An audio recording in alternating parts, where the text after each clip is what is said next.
Adeline, pouvez-vous nous dire pourquoi l'UNICEF France a décidé d'organiser pour la première fois un concours d'éloquence ? Parce que nous avons parlé beaucoup aujourd'hui, et puis nous en parlons beaucoup parce que c'est un objectif majeur, de la participation des jeunes à l'élaboration notamment des décisions qui les concernent. Et nous nous sommes dit, enfin c'est une évidence, pas nous qui nous disons ça, c'est une évidence, que ça n'est pas tout de dire à des jeunes participer. Pour participer, il faut qu'ils aient l'apprentissage, les moyens, le fait de ne pas avoir peur de parler en public. Tout le monde peut avoir peur de parler en public. Donc ça ne sert à rien de dire aux jeunes « exprimez-vous » si nous, les adultes, nous ne leur donnons pas la possibilité de s'exprimer. Et c'est bien le travail que fait Eloquentia, dont nous avons beaucoup entendu parler. Effectivement, l'association Eloquentia qui sait valoriser la parole des jeunes. Pouvez-vous nous rappeler en quoi consiste l'association Eloquentia, Alicia Izard, et de quelle manière vous avez accompagné la mise en place de ce concours ? Oui, alors je voudrais d'abord vous remercier d'avoir permis à Eloquentia de coacher les jeunes aujourd'hui et précédemment pour préparer leur prise de parole. Eloquentia, notre métier, c'est l'émancipation de la jeunesse par la prise de parole éducative. Alors quand j'ai dit ça, il s'agit de permettre aux jeunes de prendre confiance en eux, de se révéler, de s'émanciper par leur voix et par le partage de leurs convictions. Donc aujourd'hui, on a deux métiers. D'une part, celui d'organiser des parcours de formation dédiés à la jeunesse de 10 à 30 ans pour leur permettre d'acquérir des fondamentaux de la prise de parole, donc de la rhétorique, de l'expression scénique, de l'écriture créative avec le slam, la poésie, les techniques vocales et de respiration, et puis aussi un module qui résonne beaucoup avec les actions de l'UNICEF, l'émancipation et l'aspiration personnelle et professionnelle, parce qu'il ne s'agit pas d'apprendre seulement à prendre la parole, mais savoir ce qu'on a envie de révéler au monde. Et puis ce que l'on a fait aujourd'hui pour l'UNICEF, c'est que notre équipe pédagogique et notre équipe des programmes ont sélectionné sur l'ensemble des candidatures des jeunes ambassadeurs reçus, quatre jeunes ambassadeurs pour prendre la parole, donc sur la base de vidéos. Et ensuite, on les a coachés. Il y a eu du coaching individuel et du coaching collectif en visioconférence et ensuite en conditions réelles aujourd'hui, notamment avec nos animatrices qui sont là aujourd'hui, Aglaé, Laetitia, Madi et Marianne, qui les ont accompagnés pour prendre la parole ce soir. Je sais qu'encore tout à l'heure, dans l'après-midi, il y avait encore une dernière séance de coaching collective. Et donc, j'aurais bien aimé être une petite souris. Peut-être ajouter aussi, c'est qu'il y a 3500 jeunes ambassadeurs à l'UNICEF, c'est-à-dire, en fait, les jeunes ambassadeurs qui peuvent aller de 10 à 26 ans, ça représente 60% de nos bénévoles. Donc, c'est vraiment un beau vivier, important. Ça veut dire que l'UNICEF France, c'est une institution, une association qui est jeune. Exactement. Et ça veut dire aussi que 4 finalistes sur ce vivier, ça veut dire beaucoup. Justement, c'est le moment de nous révéler qui sont ces 4 finalistes. Adeline. Oui. Alors, ces 4 finalistes sont Candice, qui a 16 ans et qui est lycéenne à Colmar.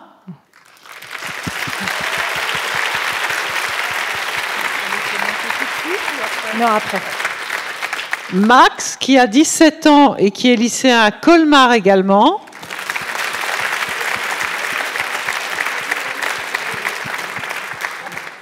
Cyrine, qui a 17 ans et est lycéenne à Strasbourg. Bah, décidément, c'est l'Est de la France. Et Capucine, qui n'est pas de l'Est de la France, mais qui est lycéenne à Angers. Bravo. On va pouvoir les découvrir dans un instant. D'abord, après donc, la présentation des finalistes, peut-être savoir qui sont les membres du jury, sachant qu'il y a une personne qui est enceinte et qui n'a pas pu venir aujourd'hui. Je vous laisse nous dire leur identité. Bien sûr. Donc, Élodie Gossuin, que nous connaissons bien, qui est à la fois ambassadrice de l'UNICEF, très active depuis longtemps et en même temps journaliste. Adrien Taquet, qui est à la fois membre du conseil d'administration depuis maintenant 1 an et surtout ancien secrétaire d'État à l'enfance, évidemment. Et puis moi-même, si vous voulez bien. Et vous, en tant que présidente? Alors, sur quelle thématique est-ce qu'on va pouvoir départager nos 4 finalistes? Qu'est-ce qu'on a choisi comme thématique? Alors, on a choisi, on en a parlé il y a un instant, le monde de demain. Pourquoi? Anne en a parlé justement dans son discours de clôture. Parce que l'UNICEF international, demain, publie un rapport sur les jeunes demain, sur le monde de demain en 2050. D'ailleurs, à cet égard, je vous conseille de regarder, c'est sur notre site, les différentes lettres qui ont été écrites par des jeunes de tous les pays pour qu'est-ce qu'ils imaginent demain, on l'a vu aussi. Et nous avons choisi donc ce thème pour rester tout à fait dans l'actualité de l'UNICEF et nous leur avons demandé quel est pour vous le monde, votre monde idéal de demain? Quel est le monde que vous souhaitez, dans lequel vous souhaitez vivre demain et comment vous allez participer à le construire aussi? Donc ça va être leur vision personnalisée à chacun. Un formidable choix, Mon monde de demain. On peut applaudir Adeline Hazan et Alicia Isard. Je vous laisse rejoindre vos places et vous allez pouvoir... merci. Vous pouvez le laisser sur... Voilà, merci beaucoup. Comme ça, vous allez pouvoir être aux premières loges pour découvrir les différentes déclamations. La finale du concours d'éloquence du Forum Hope, c'est parti. Et on commence avec la déclamation de Candice. On l'encourage. Allez, Candice!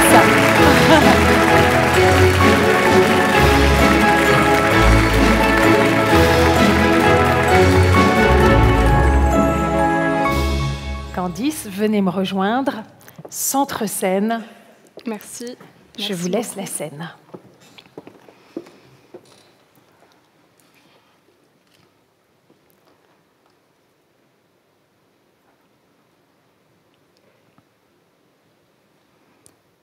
Bien qu'une année se soit écoulée, je me souviens de cette journée comme si c'était hier. Imaginez une douce brise, faisant virevolter les feuilles orangées de l'automne et transportant les senteurs de la terre légèrement mouillée par la pluie. La sérénité du village de Roșeni, au sud de la Roumanie, contrastait, je m'en souviens bien, avec le charivari des voix des enfants dans l'école dans laquelle je m'apprêtais à entrer. Je venais donner des cours de français et sensibiliser les élèves à l'importance de la protection de l'environnement dans un collège reculé des terres agricoles roumaines, d'où ma famille est originaire. Ces collégiens que j'ai rencontrés, venant pour la plupart de familles précaires, sans aucun capital culturel, ont pourtant, à ma plus grande surprise, comblé mes interventions en classe de questions et de remarques pertinentes dont émanait surtout une volonté de s'engager et de prendre part au processus de décision. Une volonté de s'engager pour le monde, malgré leurs problèmes et combats du quotidien, qui m'a tant impressionnée. Mais je restais la seule destinataire de ces opinions réfléchies, de ces idées novatrices, qui ne demandaient qu'à être prises en compte. C'est là, directement confrontée aux inégalités, que je me suis rendu compte de la soif de participation et de connaissance de ces enfants, mais aussi des obstacles auxquels ils sont inexorablement confrontés en raison de la pauvreté et de l'isolement géographique. C'est à partir de cette expérience que j'ai commencé à rêver du monde de demain. Au nom de ces jeunes, que je n'oublierai jamais, et au nom des 333 millions d'enfants dans le monde vivant en situation d'extrême pauvreté, je souhaite que le monde de demain soit un monde où la pauvreté multidimensionnelle ne soit plus un frein à l'expression des enfants, à leur engagement et à la réalisation de leur plein potentiel. Comment Myriam, au Honduras, Kouaré, au Soudan du Sud, Ousea King, au Bangladesh, comment ces enfants pauvres, marginalisés, exclus, trouveraient-ils la force de s'engager pour une cause plus grande qu'eux, alors qu'ils luttent déjà chaque jour pour leur propre survie? Chaque jour contre la faim, le froid, chaque jour contre la violence.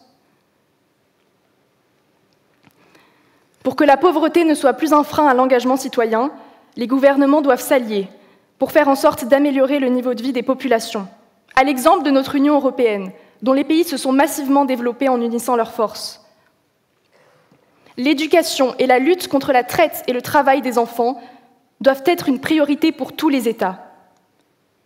Et nous, citoyens, enfants des pays occidentaux, devons aider et collaborer avec ces enfants désireux de s'engager, mais empêchés par l'absence de moyens, en organisant des forums, des programmes de mentorat, en finançant leurs projets et en les relayant sur les réseaux sociaux, en créant des occasions de partager les expériences et les idées qui seront le socle du monde de demain. Car pouvons-nous nous priver de la force de cette jeunesse déterminée, mais qui reste dans l'ombre ?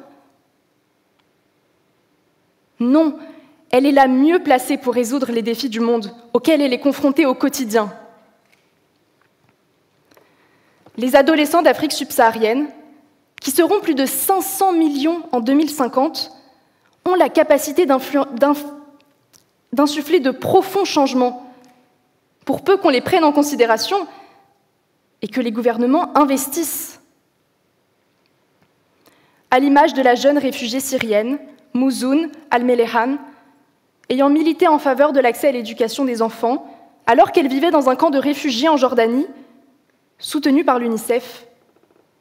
Ils sont nombreux à mener des projets destinés à prendre de l'ampleur. Non, on ne peut pas se priver de cette jeunesse. Non, car le monde de demain, ce sera eux, ce sera nous. Ce seront les enfants dont la persévérance transcende les limites qui leur sont imposées.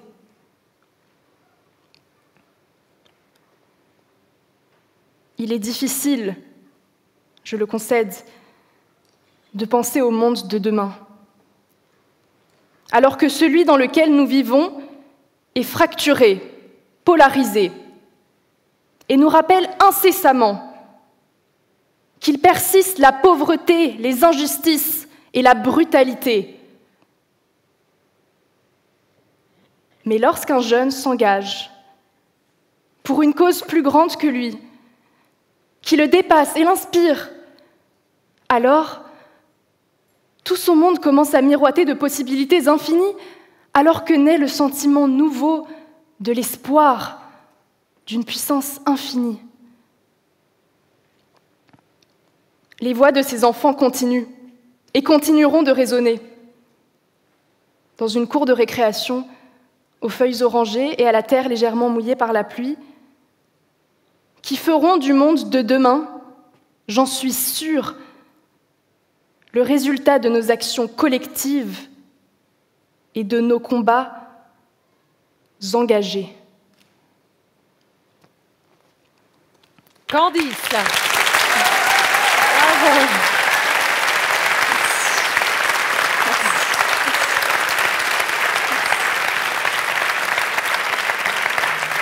C'est mérité. C'est important de le recevoir. Merci beaucoup. Candice, bravo. À tout à l'heure. Je vous laisse regagner votre place. Merci. Et nous enchaînons avec Max.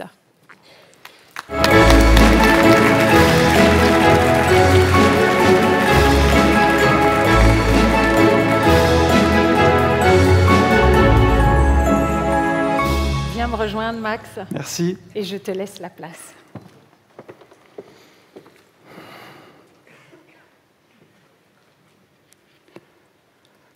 « 82% des personnes mises en cause pour un crime ou un délit sont des hommes, alors qu'ils ne représentent que 48% de la population. La société patriarcale nous éloigne du sentimental et nous rapproche de la violence, parfois radicale. Les hommes, ainsi éduqués, créent des victimes. Assommés par les inégalités, la violence, dans toutes ses formes auxquelles elles sont confrontées au quotidien, les filles, puis les femmes, subissent cette éducation ou non-éducation qu'ont reçue dès l'enfance les garçons. Eux aussi sont victimes de cette éducation qui leur impose de censurer leurs émotions, de réprimer leur féminité et de creuser le fossé entre les sexes qui finissent opposés. On ne naît pas violent. On ne naît pas agresseur. On le devient. De la même manière qu'on ne naît pas victime.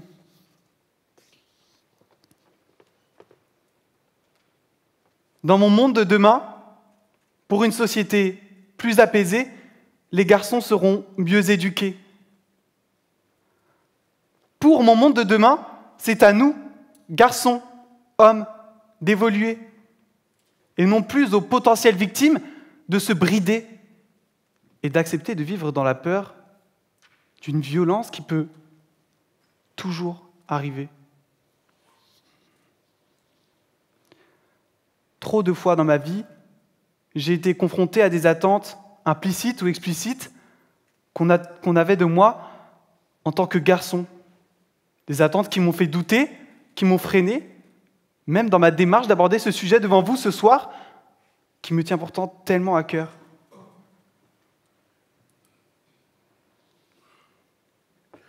Il est temps. Il est temps de changer l'éducation des garçons, non pas pour effacer les différences entre les sexes, mais pour leur apprendre à vivre ensemble, dans l'écoute et l'empathie. Nous, garçons, hommes, devons prendre conscience de nos avantages que ce système patriarcal nous a inégalement octroyés. Puis, nous devons les utiliser uniquement pour rétablir une égalité en nous mobilisant nous-mêmes et nos enfants pour une meilleure société.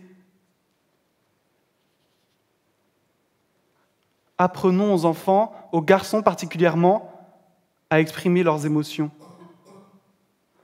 En écoutant et en accueillant ce qu'ils ressentent, ils s'ouvrent à des relations saines et respectueuses du consentement.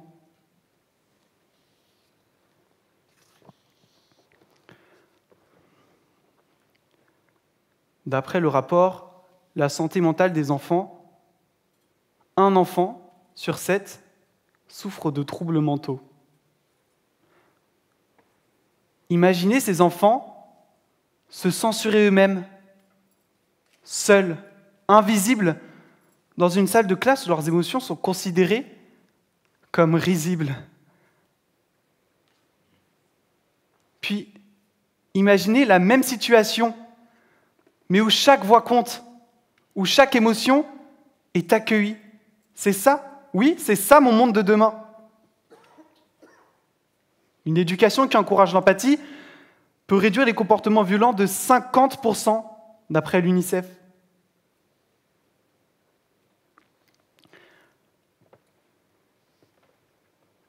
Les garçons doivent aussi être éduqués dans l'égalité, sans attente particulière en fonction du sexe.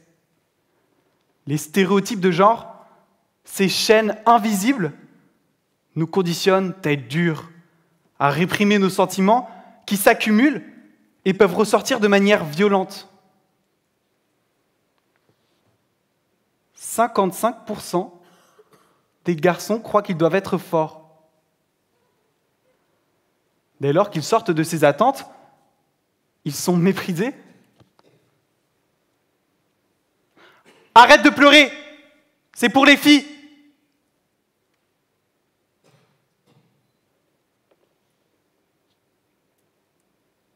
Chaque voix mérite d'être entendue. Chaque rêve doit avoir sa chance.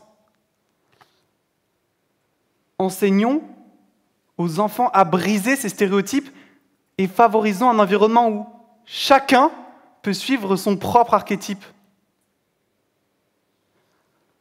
Pour cela, nous devons investir dans de nouvelles méthodes éducatives. Dans mon monde de demain, des psychologues spécialisés dans la jeunesse seront formés par l'État, présents dans les écoles, pour intervenir chaque semaine en sensibilisant à l'expression des émotions et aux valeurs du consentement. Les enseignants devraient aussi être formés afin d'initier les jeunes dans leur quotidien à l'école sur ces notions essentielles pour la vie en société. Ces psychologues auraient des entretiens individuels avec chacun des élèves afin que les filles, comme les garçons, aient une expérience de thérapie et n'aient plus de tabou à consulter cette ressource en cas de besoin.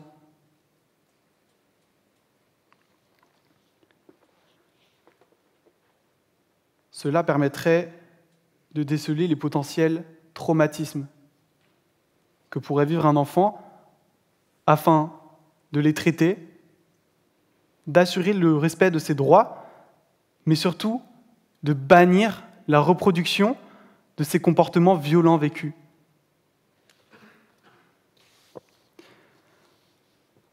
La formation, l'embauche et la rémunération de ces psychologues constitueraient, certes, un investissement, mais il serait rapidement amorti par la baisse des dépenses en police, justice et services pénitentiaires.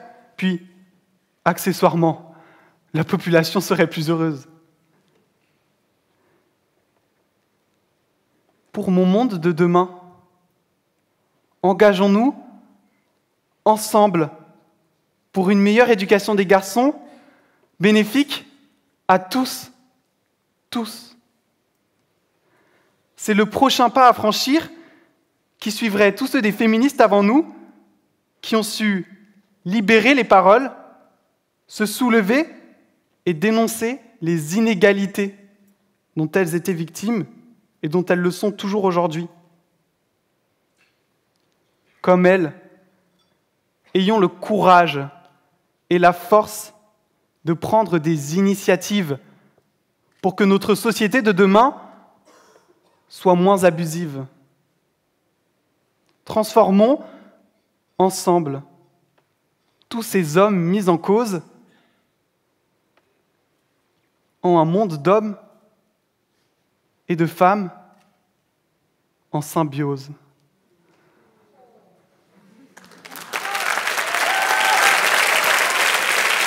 Bravo.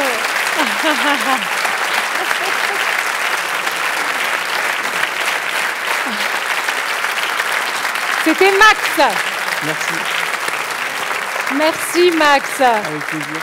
Votre dernier mot a fait beaucoup d'effet, hein, clairement. Vous savez, une salle, elle ment pas. Hein. Merci. Vous pouvez rejoindre votre place. Grand merci. Après Max, on continue avec Cyrine.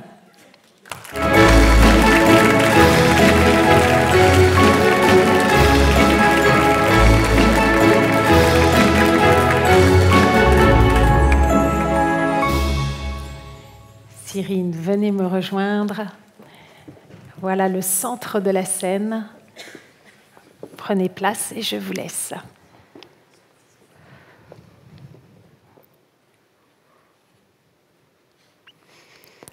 Ce matin, mon réveil a sonné à 6 heures. Demain, il sonnera à la même heure, et après-demain également. Et tout cet effort, pourquoi ? Pour aller à l'école. L'école qui me laisse éveiller le nez dans mes livres jusqu'à point d'heure tous les soirs avec mes objectifs en tête. Je veux travailler dans l'humanitaire. Et pour cela, les études sont exigeantes. Pourtant, je n'ai pas de doute. Je sais que je vais y arriver. J'ai confiance en moi et j'ai confiance en mon éducation. Je suis Cyrine après tout. Et je suis syrienne. Pourtant, de l'autre côté de la Méditerranée, mes proches ont plus de doutes que moi. Mon cousin a travaillé toute sa vie durant pour être accepté dans l'école de ses rêves à Beyrouth.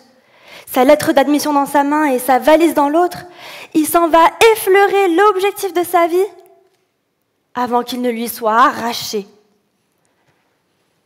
La situation à Beyrouth est trop dangereuse pour qu'il puisse y aller. Si je ne travaille pas dans l'humanitaire, je ne pourrai m'en prendre qu'à moi-même et à mon manque d'éducation. Lui ne peut blâmer que la guerre. Il ne peut s'en prendre à personne. Toutes ces nuits passées à travailler pour l'emmener à Beyrouth perdent leur sens. À l'université de Damas, il rêve de sa vie à Beyrouth. Je me souviens de mon enfance, bercée par le son des chaînes d'information qui relayaient les horreurs de la guerre. On y parlait des enjeux politiques, stratégiques et économiques. Mais qui pour parler des enfants? Qui pour parler de leur éducation? Assurément, c'est un problème qui est apparu en même temps que l'éducation. Soit en... Mais de quand date l'éducation? De Jésus-Christ? De Jules Ferry? La vraie question est, peut-on parler d'une éducation pour les gens comme mon cousin? L'éducation est un droit fondamental. Pourtant, tout le monde n'y a pas accès. Suis-je si spéciale que je mérite d'être éduquée? Impossible. Mes camarades de classe n'ont rien de spécial et pourtant, ils sont à mes côtés en classe. Héraclite disait que l'éducation est un nouveau soleil pour ceux qui en reçoivent une. La réponse est dans la phrase. Les pays pluvieux. À mesure que les bombes pleuvent, les livres s'évaporent. L'UNICEF est formelle sur le sujet. Aujourd'hui, l'éducation des jeunes est gravement malade. Dans les zones menacées par des conflits, les écoles sont de plus en plus atteintes par des frappes, privant à ces élèves l'accès à l'éducation.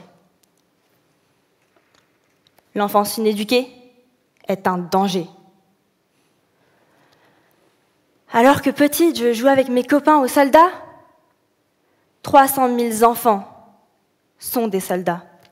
Ces enfants, forcés à l'école buissonnière ou au lieu de s'adonner aux flâneries dans le dos de leur mère, sont témoins des pires terreurs et guerres.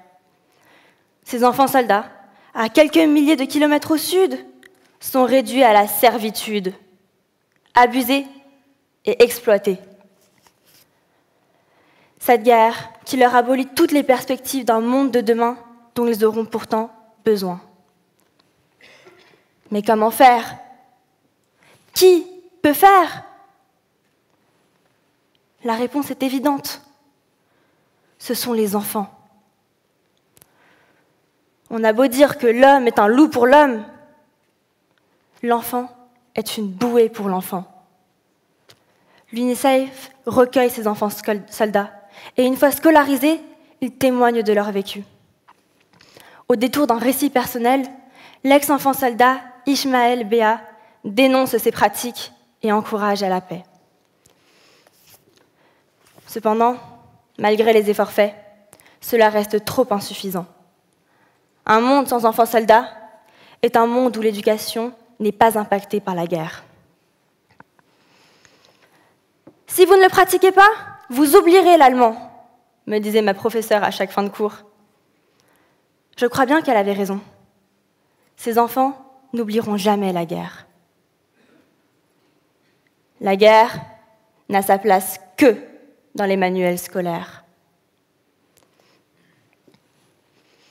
Alors certes, la guerre empêche l'école. Mais qu'en est-il de l'école qui encourage à la guerre? Il faut imaginer l'école qui construit un enfant à partir d'un tas de pierres. Elle lui enseigne à penser, à dire, à écrire. Pour nous, c'est encourageant.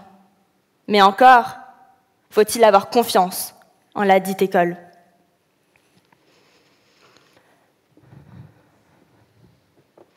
Depuis la révolution iranienne, l'école est le premier champ de bataille. S'opère une délaïcisation au profit d'une radicalisation. Les élèves perdent leur liberté, ils sont forcés de porter le voile, de n'apprendre que le Coran. Mais que deviennent ces enfants élevés dans cette idéologie? Habitués à ce climat violent, ils en deviennent eux-mêmes des figures. La solution est évidente. Elle est dans la diversité de la culture et de l'éducation. Savoir parler plusieurs langues, connaître différentes cultures, est la véritable lumière d'Héraclite.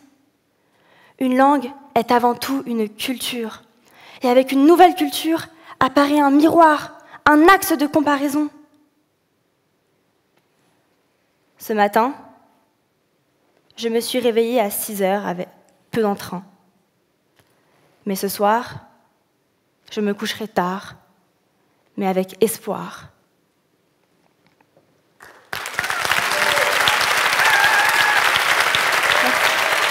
Merci beaucoup. Prenez les applaudissements, Cyrine. Merci. Cyrine, mesdames et messieurs.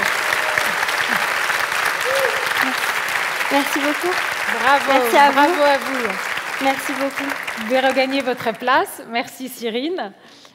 Vous êtes prêts pour la 4e et dernière finaliste? Oui? Parce qu'à mon avis, elle est prête. Capucine, vous êtes prête? Capucine, on l'accueille tout de suite.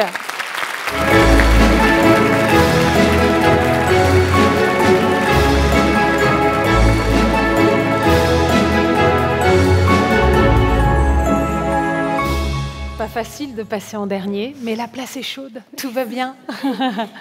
Voilà. Capucine, quand vous voulez.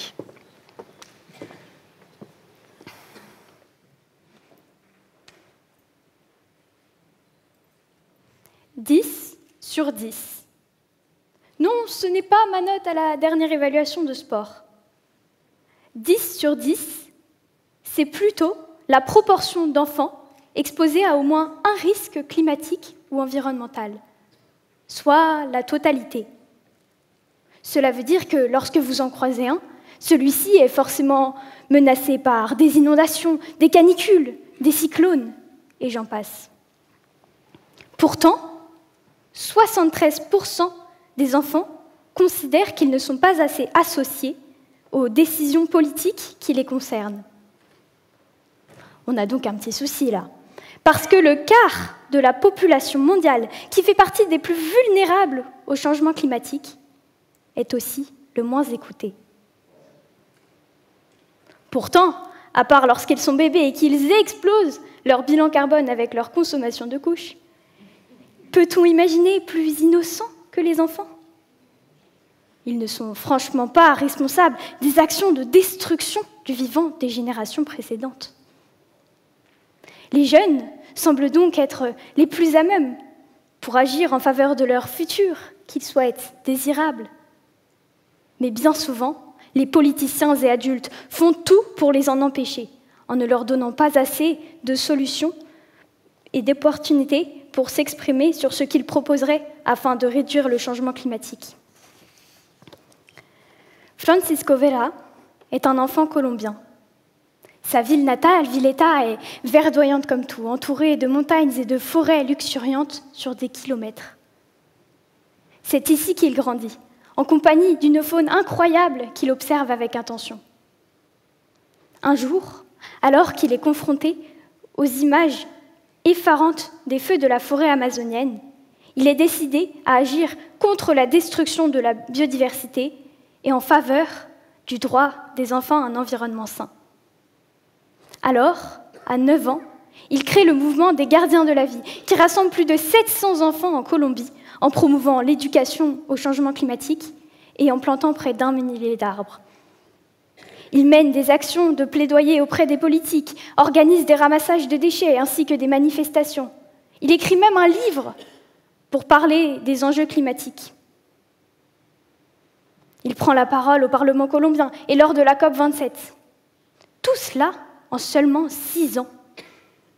Alors là, je vous jure, le prochain qui me dit que les jeunes sont des feignants, je n'en croirai pas mes oreilles. Pourtant, malgré son engagement que nous devrions prendre comme une immense aide, Francisco a reçu des menaces de mort qui l'ont obligé à déménager de son pays. Sa détermination nous montre à quel point, en si peu de temps, car oui, c'est bien du temps dont il nous manque, il est possible d'impulser une mobilisation de très grande ampleur grâce aux jeunes si nous avons la possibilité de donner notre avis et d'être écoutés.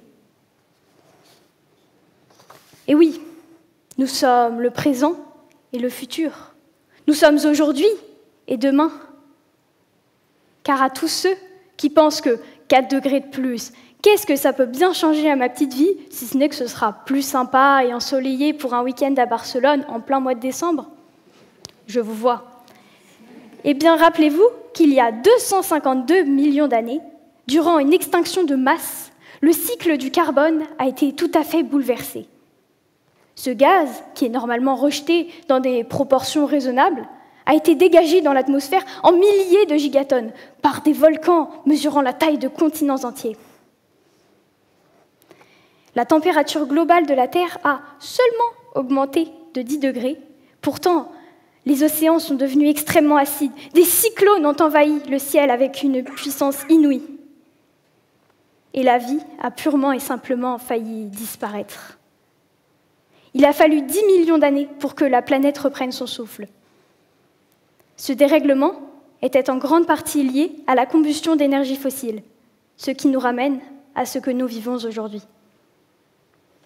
Alors certes, nous ne sommes pas encore là, mais justement, le choix vous revient, chers citoyens et citoyennes. Vous pouvez décider de vivre un lendemain avec des canicules à répétition, où il vous est impossible d'emmener vos enfants jouer au parc, où les jeunes ne sont que trop peu écoutés et où le consumérisme est toujours et encore roi. Ou alors, vous pouvez imaginer ce à quoi ressemblera mon monde de demain. Demain, dans mon monde, les enfants sont presque tous au courant du fonctionnement du réchauffement climatique, grâce aux cours et aux médias qu'ils gèrent eux-mêmes au sein de leur école.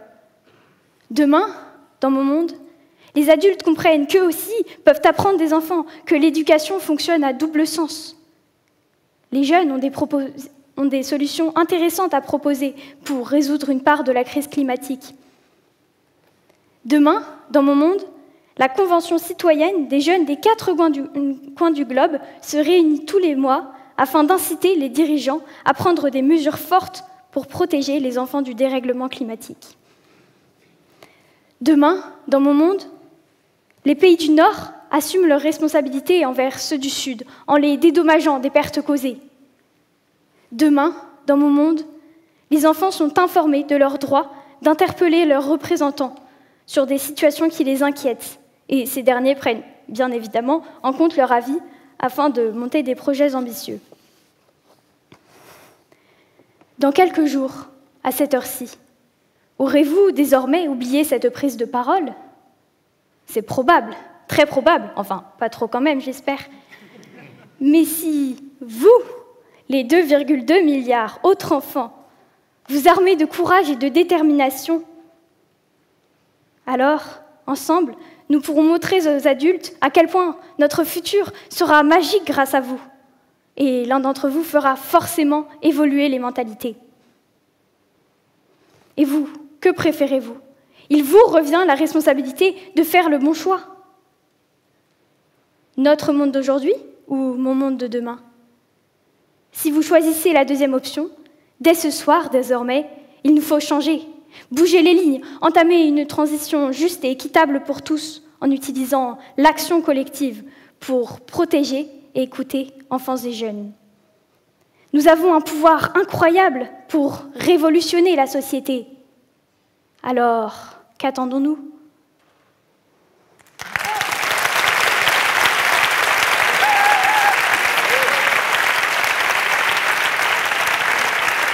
Magnifique. Capucine. C'est impressionnant, hein? Merci, Capucine. Nous avons donc pu écouter nos 4 finalistes nous décrire leur monde de demain. Un immense bravo à eux. Il faut quand même sacrément du courage pour venir parler ici, sur cette scène mythique du Studio 104 de la Maison de la Radio. Je pense qu'ils s'en souviendront aussi pendant longtemps. C'est maintenant le moment des délibérations. Alors, pendant que les membres du jury vont s'isoler pour discuter, place à la musique. Rien que pour vous, voici un concert exclusif de Gauvin Serre et Eddy de Pretto. Est-ce que les artistes sont prêts? Est-ce on me signale que tout est bon. Alors, mesdames et messieurs, je vous demande un tonnerre d'applaudissements pour Gauvin Serre.